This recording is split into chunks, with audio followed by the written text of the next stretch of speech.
And just say, I'd really like to welcome Sarah and Chris today. Thank you so much from DigiKicks, who are going to come and start to help us to understand a little bit more about technology and how to stay safe. So I'll hand it over to you at this stage.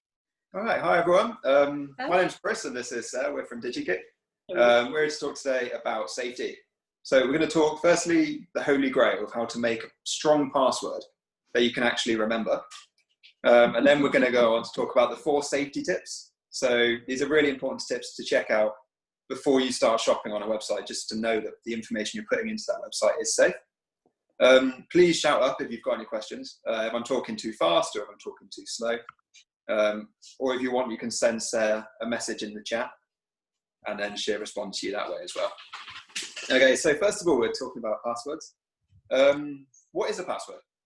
Have you guys seen any? Have you guys heard anything about passwords? Has anyone told you anything about what they're like before? Why they're so important?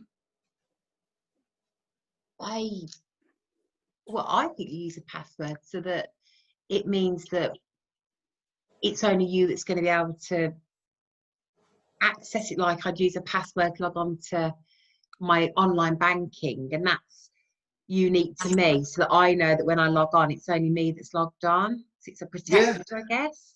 Yeah, exactly. It's there to keep you safe. And it's something that only you and that company know. And it works a little bit like the front door key to your house. So if someone has the front door key to your house, they can just let themselves into your house, okay? And a password works exactly the same way. So if they don't have the password, they can't get into your information. So if it was your online banking, if they don't have your password, they can't get into your bank. But then if they can guess your password, it's a little bit like they've just found the key to your house and they can just let themselves in. So it's so important to try and make a password that's sort of strong. But when we're talking about a strong password, like what do we mean? There's two types. Today we're going to talk about a machine strong password, so something that can repel computer attacks. The other one, which you might have heard quite a lot about, is when a person tries to get your password. So it's when they phone you up and they try and pretend that they're someone else. So they might say, oh yeah, we're your bank, and this is just a security check, so just to make sure you're safe, can we ask for your password? Which the bank would never do. So never don't give anyone your password if you wouldn't give them your key. It's so important to make sure it's safe. It's something you keep to yourself. But people also try and get your password by asking a computer to try and get it for you. So what they do is they would tell a computer to try every different combination of letters or numbers to hope that they kind of just chance upon the right one. So they'll set a computer to go into your password box and to type in A, B, C, and just keep trying those different combinations until they just happen upon the right one. So it's just complete luck. But that actually makes it much easier to make a password that's strong, because we know how that computer thinks. We know that it thinks by just trialing the different combinations of letters. And we know that it thinks by trying sort of dictionary-based words. So if we can avoid using those, we can make a password that's really, really strong, but also quite easy to remember. So Sarah, if you don't mind going to, there's a really good website called howsecureismypassword.net. Ooh. Which is a free tool. It doesn't store any of your personal information, but it will tell you how long it would take a computer to guess that password. Well, that's a nice background. Like spacey. It really is. Okay, so the screen starts off as blue. When you first start typing, the screen will be red, and that's telling you that the password is really, really insecure. And where it says 700 picoseconds, that's saying how long it would take a computer to guess that password. So what we're aiming for is for the computer to be green.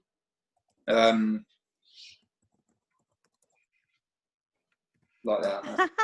I love it. So today we're going to work with the example John Smith. Just before Sarah types that in, how long do you think it would take a computer to guess the password John Smith? No capital letters or anything like that, just John Smith. Oh. I'd not heard of a picosecond before, but I'm going with 10 We've been Googling lots of words since we've been playing this game. I love it. I would say, quite a while, 'cause that's quite a hard password. What, John Smith? Yeah. What would you guess? My passwords are dead. I'd say probably a few minutes, maybe 5 minutes. Okay. How about you, Ali? I'm going 10 picoseconds. What's a picosecond? It's like a tiny bit of a Okay. second. Ooh. 2 minutes. Oh, Sarah, 2 minutes. There. That was good, but it's not a very secure password. No. A computer would guess that instantly, and it's just because it thinks in a different way to us. Okay. It thinks by trialing just lots of different random numbers and letters and just hoping it will get the right one. But there are like 3 things we can do which will make that password really, really secure. So the first one, can anyone tell me any of the sort of the password tricks that will make it more secure? I put numbers on mine. Okay, so put numbers. So Alex, Exclamation mark. yeah. Hello, So we Jackie. go with numbers first. Ali, what year would you say John Smith graduated from university? 1983. 1983. So before we type it in, we're going to put in John Smith 83. Okay. Now, how long do you think it would take a computer to get that? So we were on 2 minutes, weren't we? We're 2 minutes before. Let's double it. Double it, 4 minutes. Okay, Sarah, what are you saying? It's the 83, it's a bit random. I would say 6.5 minutes. Okay. What about Jackie? Jackie's with us now. What are you going for, Jackie? Well, I think whenever you put a combination of numbers after a word, it really multiplies the length of time that it takes to find it. Oh. So it's probably quite significantly longer. Okay. I don't know. Years? A year? Years? Okay. I don't know. Let's have a go.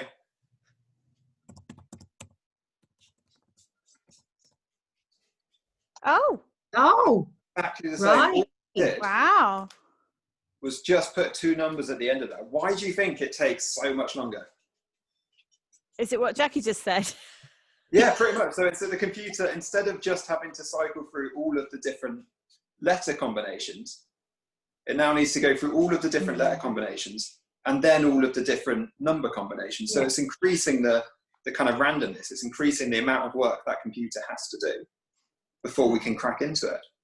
But I think a month still isn't that secure. Like someone could probably quite easily get that. So what can we do to make it even stronger? I use but I use like weird the things on the top row of your keyboard, like the exclamation marks or the dollar signs Bit and of things like that. punctuation. Yeah, that's the word. So what if we do John Smith 83, but we'll whip an exclamation mark at the start and at the end of that. So it'll be exclamation mark John Smith 83 exclamation mark. And what do you think that will be? Well, it says 200 years there. Yeah. That's just Sorry. Quickly. jump in again. One exclamation. So one exclamation mark. All we've done is one exclamation mark. On top of the John Smith. Wow. Yes. What do you think it will be if we put that second one at the end of that? Double it. Double it, 400 years? Yeah. Ali? I'm going to go for a millennia. Okay. Jackie, what's your guess? I've just done it. Oh, here we go. Sorry. It will be. The big reveal. What's that come out as? There's 13,000 years. 13,000 years. God. And that's not too hard to remember, is it? It's just exclamation mark. And think of every word John Smith.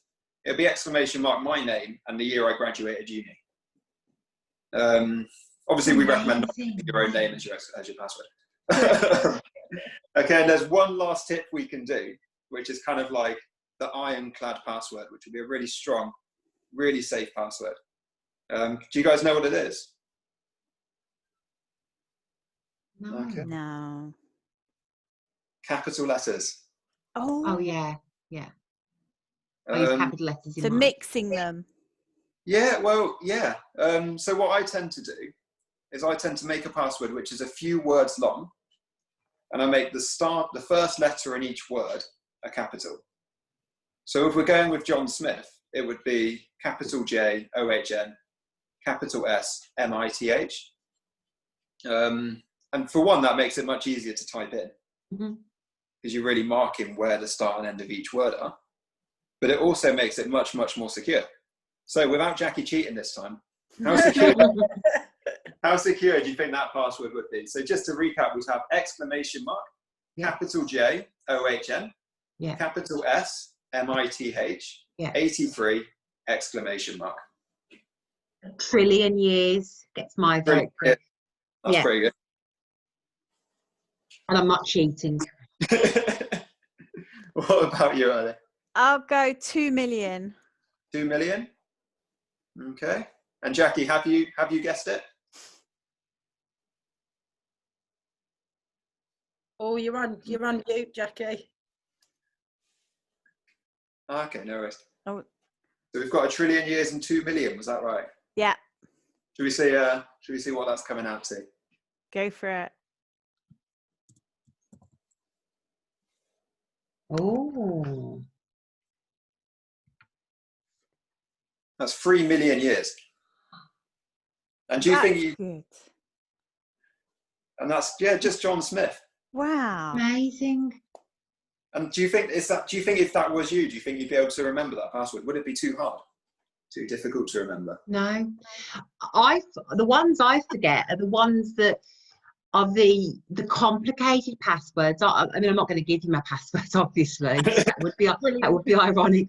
But I choose the same password, but I have loads of like extra bits to it that I can remember. Yeah. Because when I've had complicated passwords, I have forgotten them.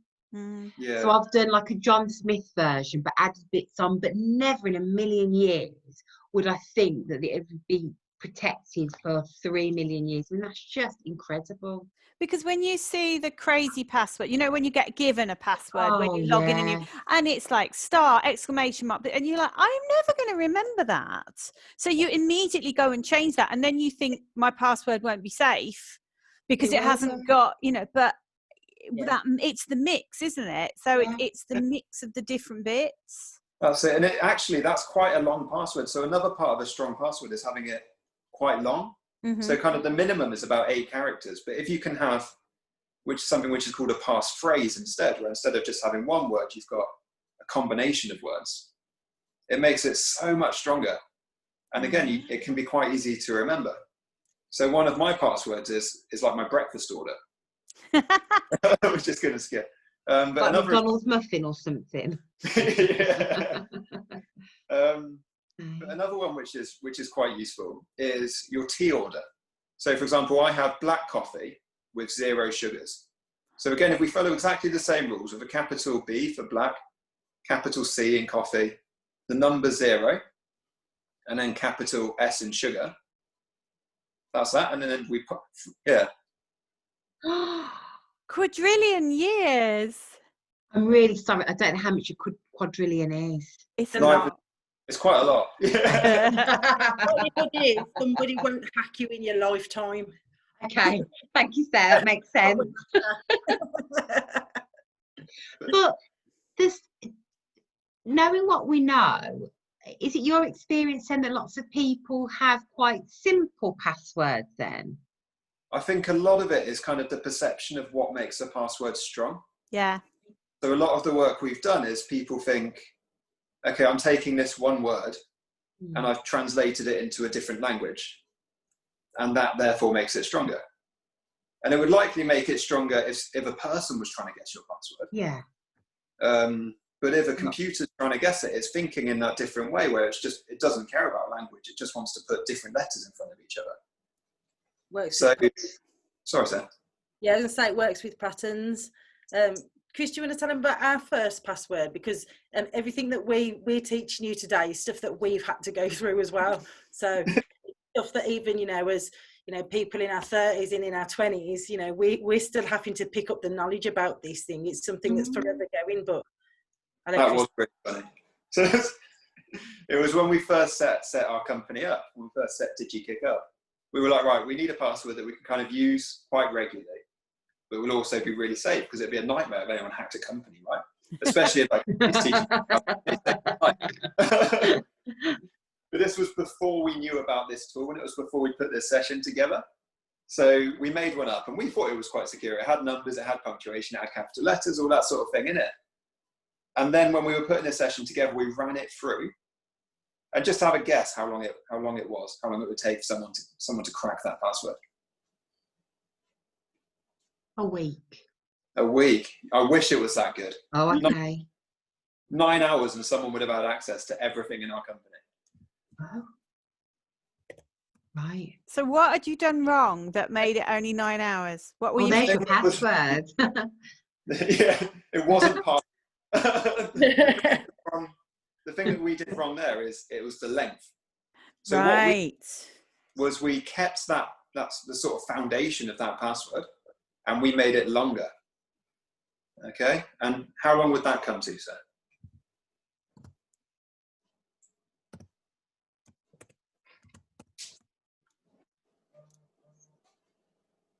Brilliant, Yeah. yeah. And this is where, if you're putting in a few different words, it makes it so much safer. So when we're talking about putting in, like your tea order, for example, that's 3 different words: black coffee, 0 sugars. Mm-hmm. So it's important to write out the entire word. A lot of people think you just put the initials in. So a lot of people might think black coffee, 0 sugars would be BC0S, but obviously that's really insecure. So it's really important when you're writing this out to make sure that you are writing the entire word, not just the. Can I ask a question? Yeah, please. So you know the passwords are based on the computer's likelihood of being able to randomly select it. So a lot of it. So now we know that if you add these bits, numbers, and punctuation, it increases it. So why doesn't the computer know that? So why aren't the computers more advanced then in keeping up with this? So this is something that's tough. So they're getting better. Okay. And there's something now which is called a dictionary attack. Mm-hmm.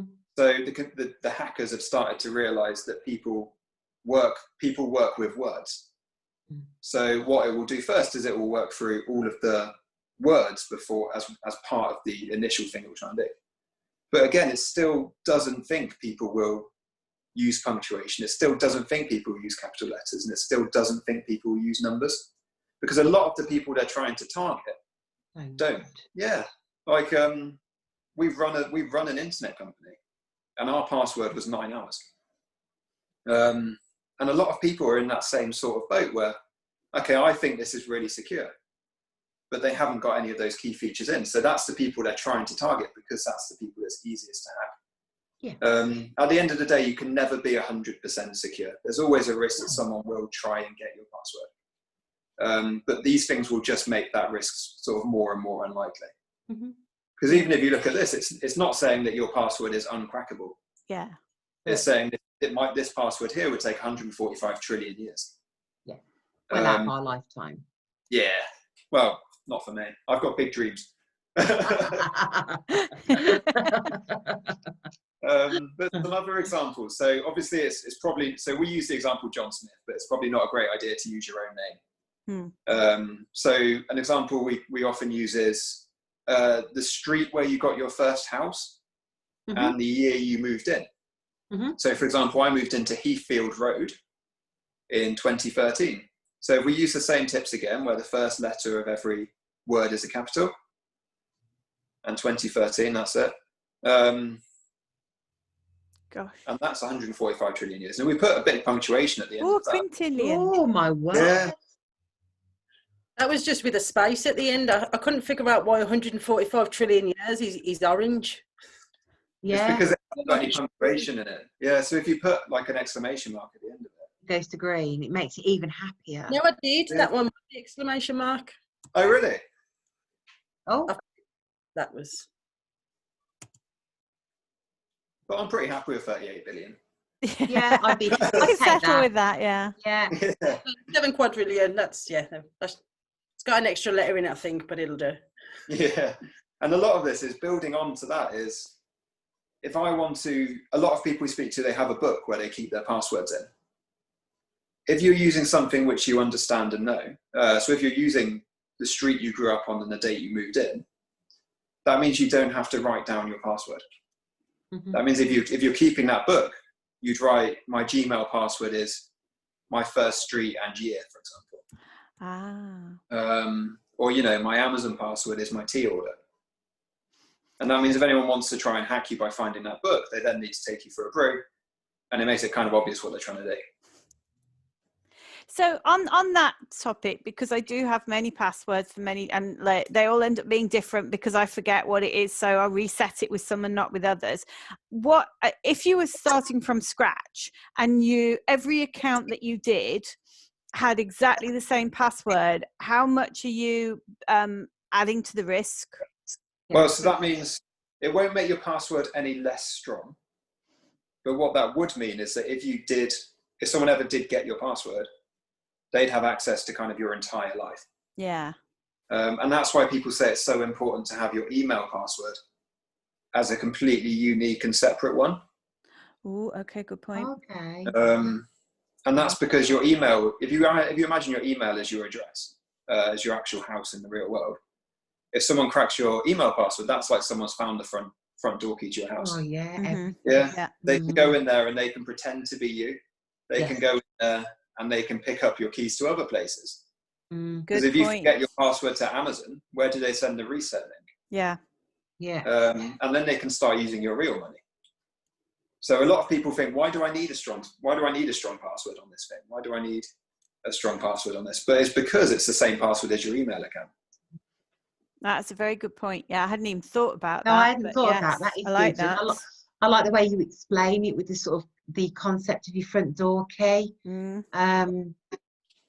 you want people to have access now? Okay.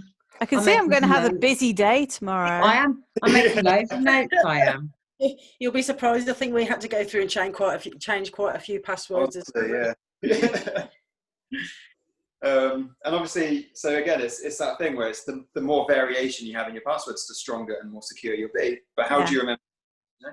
That's the thing. A lot of people think the best way to do it is to write them down in a book. But if you do that, a word to the wise, sort of keep that book not with your device. So some people say, oh, I've got some really strong passwords, and we put them through this test and they are strong. But they keep the book with their passwords written in the same bag as their tablet. So then you haven't got strong passwords. Yeah. No.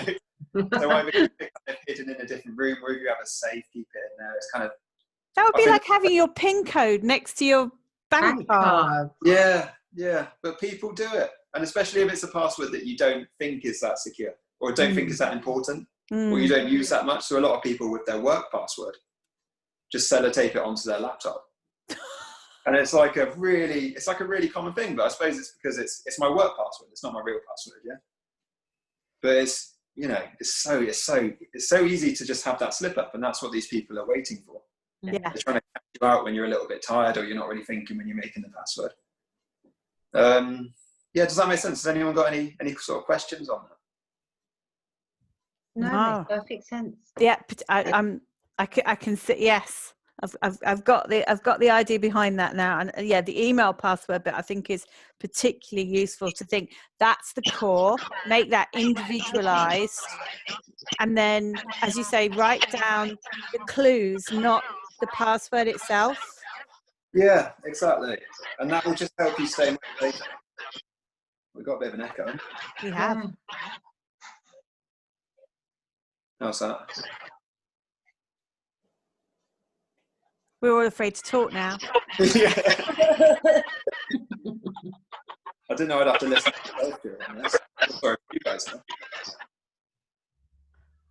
Some weird kind of delay thing going on. Let's keep going. Okay. I just put my mic on. Yeah. Okay, that's working much. That's working nice. Yeah. Lovely. Okay, so so we've got a few minutes left. If we whip through to shopping, you need to talk about shopping. Yeah, so there's that worries me. So do you mind going to the DigiKick website? So there's 4 tips that we're going to run through today. Right. The first 2 tips are kind of the really important. Definitely check for these ones. and the second two are Is more this when you warning. go online, Chris? Yeah, that's it. So, Yeah, for example, I saw if you see an email, what is it? You get an email through, and it looks like a really good deal. So there's a lawnmower which they're selling for 15 quid. Oh, yeah, I could do one. Yeah. Is it safe to buy that lawnmower? Yes. And this website, we check for it. We check through this. So this is especially useful for people who might try and set up a fake shop. So someone who might try and set up a fake Tesco. The idea then is that you think you're in the real Tesco. You spend money in there, you order everything, it all looks normal, but then the product never arrives, but your money goes, yeah? Yes. Oh, gosh. That's the sort of thing we're looking out for here. So has anyone heard of any sort of things to look out for on the internet to stay safe? I was told I got my bank accounts, all my bank accounts emptied, and I had logged on to Lloyd's TSB online, and it had the little padlock in the corner. It's the one I always use. Logged on, put my password in, went to the memorable information screen, put that in, and then they said there was a problem with some of the information, so it took me back to the home page. So I typed in that information again, and as I logged on to all my accounts, they all drained to zero, because the second screen they'd diverted me back to had been hacked. And I technically put all of my details into a non-Lloyd screen, even though I'd started off on a Lloyd site. Oh my goodness. So they refunded the money, but what they didn't tell me is how I would have avoided that. Yeah. Because I thought I'd done everything correctly, because I'd seen the little padlock and it was my normal screen. So yeah, it's tough, but you are right. The first thing to look out for is the padlock. Yeah. And it is good. Fake one have that, Chris? Well, this is it. So if you're setting up a website, you can put a padlock on. Okay. And what the padlock means is the information is being sent through the internet. The information being sent through the internet is encrypted. Okay. What does that mean? So if there's no padlock, you might see an exclamation mark in a triangle or an exclamation mark in a circle. I had that this morning. I've had that. When I was looking at cross trainers for decathlon, which you can't buy because they aren't available in the current situation. But it wouldn't let me go on to decathlon. It put like the little exclamation mark and said it wasn't safe. Yeah. So But they're a safe site, aren't they, Annie? Well, you would think, but honestly, it wouldn't let me go. It might be that their safety, so it works via encryption. So it might be that their encryption wasn't working for that amount of time, or it might have been a different website. But we can talk about the things that you can check after that. That's step 2, actually. But step 1 is that padlock. So that means the information is being sent safely through the internet. It's encrypted. And that means if I type in my date of birth or my card information or my password, it's got to still go from my laptop to the server of the company. It's still got to go from A to B. And that goes either as plain text or as a massive jumbled up letters and numbers, which doesn't make any sense to anyone. If that padlock isn't there, or if it's the images that Sarah showed before, the exclamation mark in the triangle or in the circle, that's telling you that the information being sent through the internet is being sent as plain text. So if anyone has the right antenna or the right device, they can intercept that information and they can just read what you're typing in. So it's really important to make sure that padlock's there.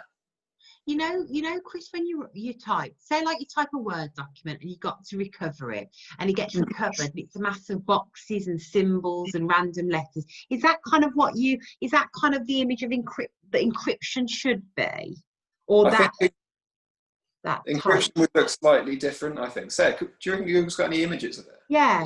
So if it doesn't have a padlock, it would be technically like sending your information, your credit card details, on a text. Nice and plain, completely as it is. Exactly. Well, I never. If it's encrypted, it all looks a bit dramatic here. Okay, right. Which then makes no sense at all. Yeah, so you can't sit there and read that. And it's also really hard to crack. Sorry, you're on mute, Seth, if you're... I was going to say, yeah, it's just a format, a different style. So there's lots of different languages used in computers. So this is just a particular language that can't be understood the way that the computer does it, but other languages can be, especially if they're not encrypted. So they'll all look different, basically. But yeah, as long as it's got the padlock, that's what tells you it's safe. So don't worry too much about the numbers or the... But if you open something out of an email, sometimes, a lot of the times, if it brings up and it's all numbers and jumbled, it means that particular program you're using, so let's say, for example, if it's Word, Word doesn't accept that format. Okay. So it won't open it the way that it looked on the other person's computer. Right. That's a really good way of explaining it, because actually, if you don't understand the value of the padlock, you're not going to feel inclined to necessarily only use a site with it. But now I understand that if it doesn't have a padlock, my information is plain. I don't want people to read it. Yeah, it's really good. Thank you, sir. But it's also understanding what it can't do. So all that is telling you is that the information is being sent from you to that other person safely, but it's not saying what's going to happen to that information at the other end. It's like if I send all my money to a villain, recorded delivery, I know that all my money is going to get to that villain safely, but I don't know what he's going to do with that at the end of the day, okay? So that's where the second thing to check out for is really, really important as well. Sarah, do you want to take this bit over? Yeah, sure. So the second part is to make sure that the actual web address is correct. So quite often on computers, if you've got anywhere that you can type an R and an N next to each other, so if I try it up here, that to some people from far away will look like an M. Yeah. So it might be that you want to go to Morrison's. Yes. Somebody's actually typed in RN Morrison's, okay? You might not be able to see that properly, but if you go to that website of R Norrison's, you're going to end up somewhere that you don't want to be. Ooh. Almost like, yeah, a back alley shop kind of thing that you don't want to be in there. Oh, okay. So always making sure that the address is correct is a big one. So in the internet, any address, the web address that's out there is similar to an address in the physical world. So if you think, Lloyds Bank might be on the High Street in Birmingham, if it doesn't say Lloyds Bank, High Street, Birmingham, you'd be a little bit worried. If it said Lloyds Back Street. So it's a little bit like that. So always making sure that it's correct will get you to the website. So it's the difference between seeing www.tascos and www.tescos. Tescos still have a padlock, just as Tesco's can. It can still be as safe, but actually it's not where you want to be. You don't want to be at Tesco's. No one wants to shop at Tesco's. No, I heard they're no good. Right, okay. Does that part make sense to everybody? Yeah. Lovely. So the third tip is content. They're making sure that the website is selling everything that it's supposed to be selling, or has the images and the things that are on there is what it should be doing. So let's say, for example, I typed in Argos, and all I had was pictures of different kebabs and chip shop meals and different things like that. It's kind of not where I want Argos to be. Same in the real world. If I went down the high street and popped into Argos and they were selling kebabs, it's not where I want to be. So always make sure the content on the page is as it should be, and that's over the website. So if you do go into DigiKick, does it have who we are on there, or does it have random pictures of dog leads and things that? Or it might be if I'm a big supermarket and I've got loads and loads of money that I'm pumping into that website, I'd be really surprised if the grammar was really rubbish, or I'd be really surprised if the website didn't work the way it should do. So for example, Sarah clicked on who we are then, and that changed to a different page. Yeah. But if you did that in a different place and it just opened a blank page, or we did one before, but it was all kind of, it was Latin. It was just kind of filler text. That's a real sign that this person hasn't spent the time and sort of effort that they should do in that website. And it's a real sign that this is, you know, if Tesco aren't putting that much effort into making their website look good, there's something going on there. There's something to watch out for. Yeah, there was a thing, isn't there, at the moment about with HMRC and their website, and they did. If you go online now, they show you their website versus the scammers, and at first glance, actually, they do look the same. But then there's some quite significant grammatical errors, which suggest the person producing this doesn't speak English as a first, so it doesn't write. And then there's like the links don't work. And when you click on a link, like when Sarah clicked on yours, on the who we are, I noticed that in the top of the tool address bar it said who we are, whereas if you click on the links on other websites, sometimes it just has symbols, and that always makes me think, where's that taking me? Yeah, but the real important part to check is the bit after the www. So if you saw it said Lloyd's with one L, yeah, that's kind of like a big dodgy sign, because that's the main address, that's the house. And then the bit after that, co.uk, that's kind of which room are you in. Okay. So the bit after the www dot is right, then that's a real good sign you're in the right place. Yeah, it just makes you more savvy, doesn't it? So it just, and these are things that take seconds, just because I'm checking your website address now. Yeah, it makes me not dodgy. And it does make you think, doesn't it? But as you say, it's taking that extra little bit. It's not a huge amount of time. No. But that's the problem with when you buy stuff online and you do things, or you spot a bargain and you're like, oh, I'll just press, and you're not taking that extra bit of time that you would if you walked into a shop.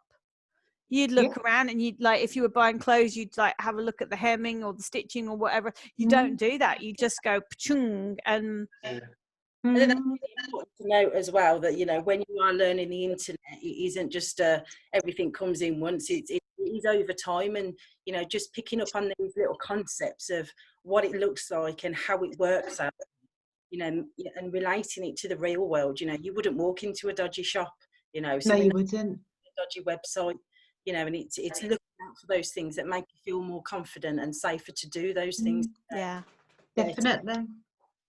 It's like learning how to spot that dodgy shop, really, isn't it? Because you can make it look amazing.